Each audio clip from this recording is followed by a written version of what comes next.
ऋषि मुनियों की पावन धरती, देश धर्म का नाता है।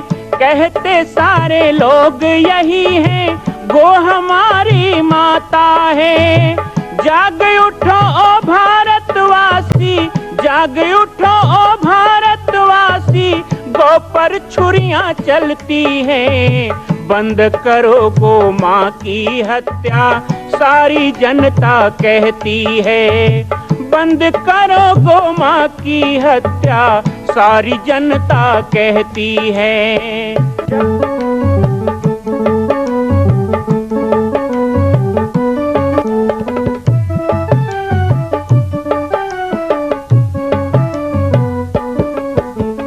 जगह जगह पर बूचड़ खाना, लाखों गौएं कटती हैं। किसे सुनाए व्यथा हमारी, नैना नीर बहाती हैं। रक्षा करना गौ माता की, रक्षा करना गौ माता की, गीता ज्ञान सिखाती है। बंद करो गो माँ की हत्या, सारी जनता कहती है। बंद करो गो माँ की हत्या, सारी जनता कहती है।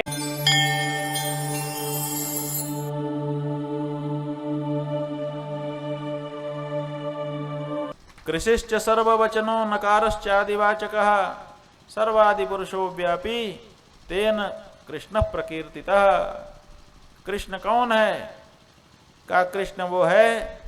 कृष्ण का मतलब होता है समस्त, और न का मतलब होता है आत्मा। जो सब की आत्मा है, सर्वात्मा, उसी का नाम है श्री कृष्ण। श्री कृष्ण कोई अन्य नहीं है। श्री कृष्ण हमारे अंदर बैठा हुआ जो चेतन है, उसी का नाम श्री कृष्ण है। आपके अंदर जो बैठा हुआ चेतन, उसका नाम श्री कृष्ण है। घट घट में वही विराजमान रहा है। इस तरह से भगवान शिव ने नारद जी को ज्ञान ध्यान बताया। उन्होंने बताया कि भगवान श्री कृष्ण ही परब्रह्म परमात्मा हैं। जैसे कृष्णावतार में वो गोवर्धन पर्वत को उठा लेते हैं सहज में, उसी तरह से उन्होंने ही सारे संसार को धारण कर रखा है। गोवर्धनोद्धरण कीर्ति तरतीव खिन्ना, भूर्धारिता च दशनाग्रत एव चार्द्रा, विश्वानिलोम विवरेषु विवर्तुरादेः, संचितयेद भगवतश्चरणारविंदम। उन्हीं भगवान के चरणारविंद का चिंतन करना चाहिए, जिन्होंने धरती को अपने डाढ़ों पर उठा करके समुद्र से बाहर ला करके खड़ा कर दिया था। जिनके रोम रोम में अनेक ब्रह्मांड विद्यमान रहते हैं। हम और आप तो उन्हीं की कलाएं हैं, कला भी नहीं कलांश हैं। ऐसे जो परब्रह्म परमात्मा हैं, वही अपनी प्रकृति को अधिष्ठान बना करके इस संसार की रचना करते हैं। उन्हीं को कहा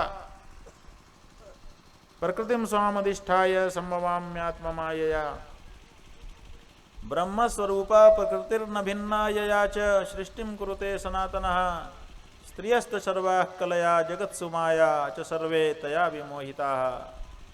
नारायणी सा परमा सनातनी, शक्तिश्च पुंसः परमात्मनश्च, आत्मेश्वरश्चापि यया च शक्तिमांस, तया विना सृष्टुमशक्त एव। चाहे हम हो नर, चाहे वो हो नारायण, बिना शक्ति के हम कोई शक्तिमान नहीं हो सकते। हमारे अंदर सीमित शक्ति है, नारायण के अंदर विशिष्ट शक्ति है, लेकिन शक्ति तो है।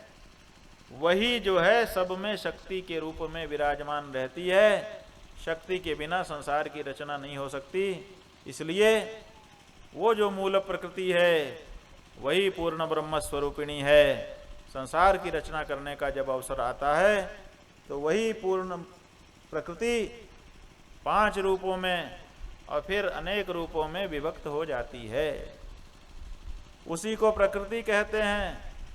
वही पृथ्वी बनती है, वही गंगा, तुलसी, स्वाहा, स्वधा, दक्षिणा, षष्ठी, मंगल, चंडी, मनसा, सुरभि, वही राधा, वही लक्ष्मी, वही सरस्वती, वही सावित्री, वही दुर्गा, वही अनेक रूपों में विद्यमान रहती है।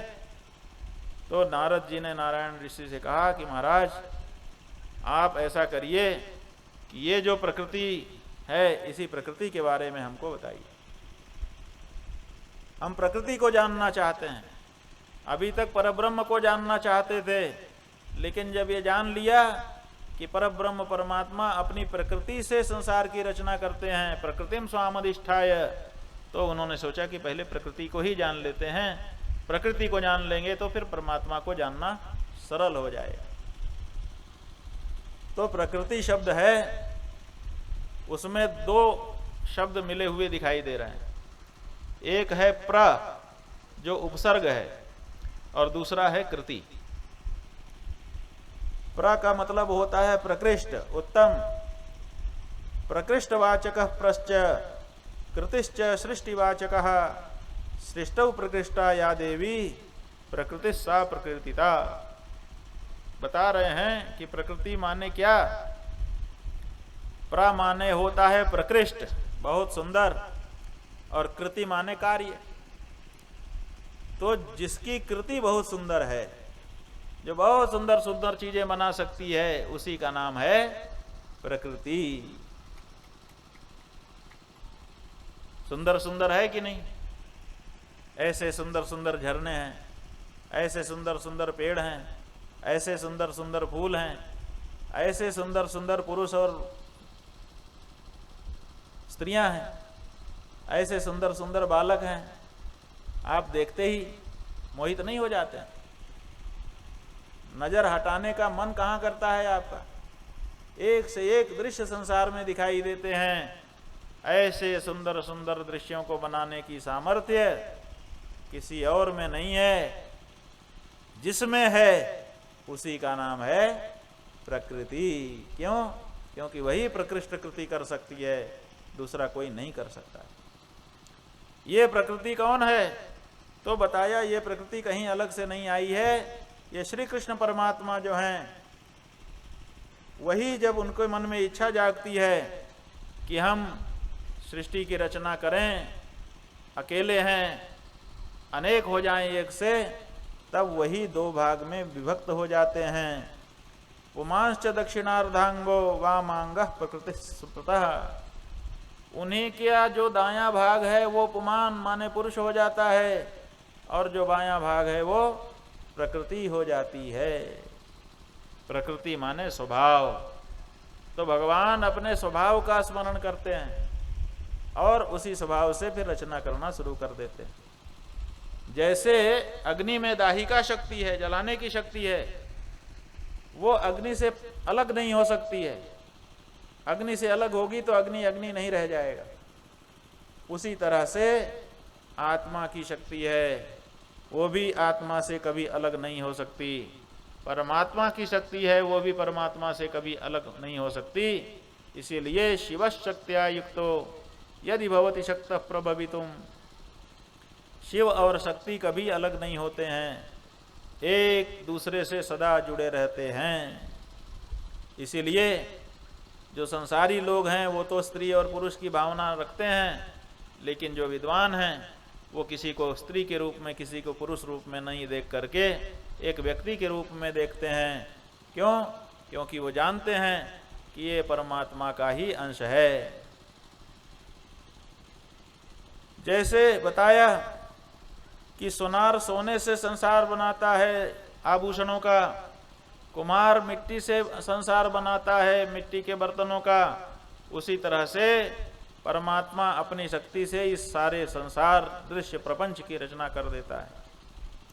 इसीलिए प्रकृति को शक्ति भी कहा जाता है। पुराण में बताया गया, ऐश्वर्य वचन शक्च तिह पराक्रमवाचकः तत्स्वरूपा तयोर्द्रात्री सा शक्ति परिकीर्तिता। शक माने होता है ऐश्वर्य और ति माने होता है पराक्रम। दोनों को मिला दें, ऐश्वर्य और पराक्रम को, तो बन जाता है शक्ति। शक्ति माने जिसमें ऐश्वर्य भी हो और पराक्रम भी हो। उन्हीं को भगवती भी कहा जाता है। क्यों? क्योंकि समृद्धि बुद्धि संपत्ति यशसाम वचनो भगः तेन शक्तिर्भगवती भग रूपा च सा तदा। समृद्धि बुद्धि संपत्ति और यश, इनको मिला दिया जाए तो मिले हुए स्वरूप का नाम होता है भग। वो भग जिसमें हो उसी का नाम है भगवान अथवा भगवती। मां कौशल्या की पावन जन्मभूमि छत्तीसगढ़ प्रांत में बालोद जिला में स्थित है श्री सर्वसिद्ध शक्तिपीठ जामड़ी पाटेश्वर धाम। परम पूज्य सद्गुरुदेव राजयोगी बाबा जी की तपस्थली श्री पाटेश्वर धाम और विश्व के अद्वितीय मां कौशल्या जन्मभूमि मंदिर निर्माण का दर्शन करने और इसी प्रकार समसामयिक विषयों पर अपना ज्ञानवर्धन करने के लिए और 10,000 गायों के लिए बनने वाले श्री हनुमान नंदीशाला गो अभ्यारण्य का समाचार प्राप्त करने के लिए आप सभी देखते रहें YouTube चैनल पर राम बालक दास, और हमारे चैनल को आप सभी सब्सक्राइब करें, घंटी का बटन दबाएं ताकि आप सूचनाओं से जुड़े रह सकें। जय श्री राम, जय गौ माता, जय गोपाल।